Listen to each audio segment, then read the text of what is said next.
That was Girls Who Believe, and I'm here with the artist, Meredith Shaw. Oh, Meredith, it's so nice to have you here. It's great to be here. Thank you for having me. Oh, you wear a couple different hats. You're a singer-songwriter, and of course, we hear you on weekends on Boom 97.3. That's right, yes. I kind of make music and then talk about other people's music on the radio. Now, as a musician, why did you, in your heart, one day you decided you wanted to be a musician? Yeah, I think with a lot of creative, paths and vocations, it sort of chooses you at a very early age, and that certainly happened to me. I think my parents recognized that I was pretty musical as a kid, and they got me into a lot of different classes that expanded that for me. And at about 14 was really when I discovered that I was I don't know if I really was a songwriter at 14, but I liked to try to write some songs, and then it just kind of took off from there. Now you play a number of instruments. I do, yeah. Piano and guitar are my main instruments, and I hang around a lot of really amazing guitar players, so I blush when I say I play guitar. When you hang out with Gordy Johnson, you don't really play guitar. But I like to write on the guitar, I think mainly because I am a little bit more limited on that instrument, and so with fewer options, I feel like I write things a little faster. On the piano, I can muck about for hours with endless chord options, and it just takes a little longer to get a song out that way. Now, Gordy Johnson, that's Big Sugar. It is Big Sugar, yes. And they've had a very big influence on you and your music. They have, yeah. Gordy especially. I mean, he got it into my musical life a few years ago and was really interested in working with me and writing with me. It's not totally expected. He's a gruffer, rocker, bluesy guy, and I certainly was on the more singer-songwriter side of the folk world at the time when I met him. So I think those combinations can really end up making some pretty cool music. So we went down to Austin to Willie Nelson's studio and made my record place called Happy. Okay, so you're on the road with a group of guys. Yeah, 11 guys in a tour bus. What was that like? Well, I mean, as the first tour, a couple tours across the country, I think I had it pretty glam. I mean, it was a nice bus. Big Sugar's a successful Canadian rock band, so I think I had it pretty easy on my first big road trips across the country. But it was me and 11 dudes for a few months on the road, so I can see it in your eyes. You sort of get that experience. Now, a place called Happy. This was a great start for you. Yeah. What was going on in your life to write about happiness at that time? I can just remember as a little girl, my mom asking me kind of what I wanted to be when I grew up, and my answer was happy, which at the time was a pretty philosophical kind of answer for a little kid, I guess. But it's been a topic that I've been really interested in, and I think there are a lot of songs out there that write very poetically about hardships and sadness, and I've certainly taken comfort in those songs.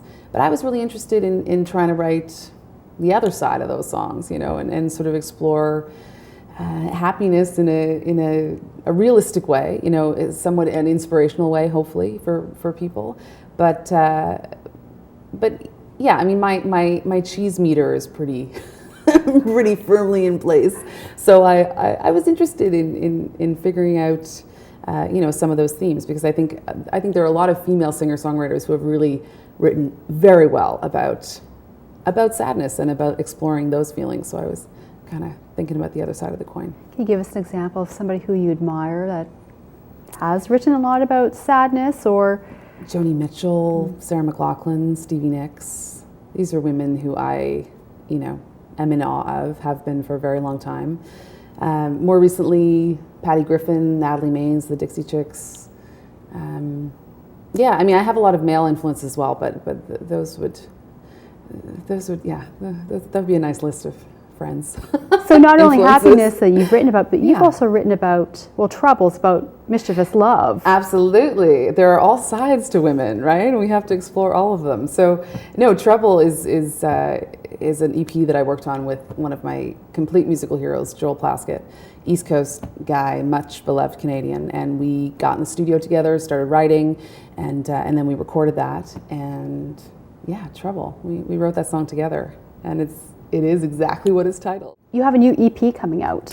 I do, yeah. This year, we released a place called Happy in a very traditional way. We made a full record. We released it. I toured with Big Sugar. That was sort of the traditional-ish way of releasing something. And then I wanted to try something new this time around and release more music more often, I guess you could say. So we didn't want to hold the songs that we created in the studio. We wanted to be releasing them as we made them. So I put together this series of EPs this year. They're all coming out through E1 Music. And I'm working with different producers, and the first one was Joel Plaskett with Trouble, and this one is Hardest Goodbye, and I worked with John Angus MacDonald from the Trews on it. So he produced, and we did it here in Toronto at Noble Street Studios. First time I recorded in Toronto, so yeah, really special, really excited about it. And I know that you just had your festival, you just held it. Tell us about it. Who was involved? It was fantastic. This year we had, I performed Molly Thomason and also Ladies of the Canyon, and they're out on the road right now with Bare Naked Ladies opening up all across the country. So they're just rocking girls. We put on they put on a great show. I hope I did too. And we also have a marketplace at the festival where the Girls Who Believe Fest team chooses 6 emerging female brands, and they come and they showcase and sell what they produce. So it's a real community of women who are achieving things in their life, who are going for things, who believe. We created a wall of belief this year with all sorts of quotes from over 100 women in various media, government, schools, moms, teachers, and the quotes were fantastic, very inspiring. And we had a contest winner. We had a contest across the country for girls 8 to 16 years old. And one of them, Jules Colorelli, who's 12 years old, won. She wrote a song called Supergirl. It's awesome. And she opened the festival. So it's one of the most special things I do. And I can't wait to do it every year. What's the importance or significance of these kind of festivals? Well, this one in particular. Yeah, well, I mean, I was a girl who grew up in the Lilith Fair phase, Right. And Lilith Fair doesn't exist anymore. And that was a really cool, inspiring, summer huge event. Mm-hmm. It toured North America wide, huge female artists. All those female artists were getting tons of radio play. And I just, that all just didn't go away. There's still a desire for it. There's still an audience for that. There's still girls growing up that want to look up to the Sarah McLachlans and the Sheryl Crows, and so it's audacious for me to think that those are any kind of footsteps I'm following in, but I certainly, I guess I'm up for the challenge or whatever. I just hope we're creating something that's meaningful. What is Girls Inc? And because I know it's something that you're very passionate about. Absolutely. They're a fantastic organization, North America wide. They work with girls to be strong, smart, and bold. That's their mission statement. And when I was looking for a charitable partner for Girls Who Believe, they just were the perfect fit. So I work mainly with the chapter in Durham, and we have been raising money. All the ticket sales from Girls Who Believe Fest go towards Girls Inc. And it's just an organization that I am completely 100% behind, and I'm thrilled that they've been interested in partnering with me as well. I've done lots of community sessions with them and met a lot of their girls. A couple of them were in the Girls Who Believe music video, and I love them. They're great girls, fantastic organization. Well, Meredith, I have really enjoyed having you here today on the show, and thank you for sharing some insight in terms of your career, and I wish you all the best with your upcoming EP. Thank you so much. And now, the Good to Know Minute. Meredith, it's time for my Good to Know Minute, and I know you've got a great success tip.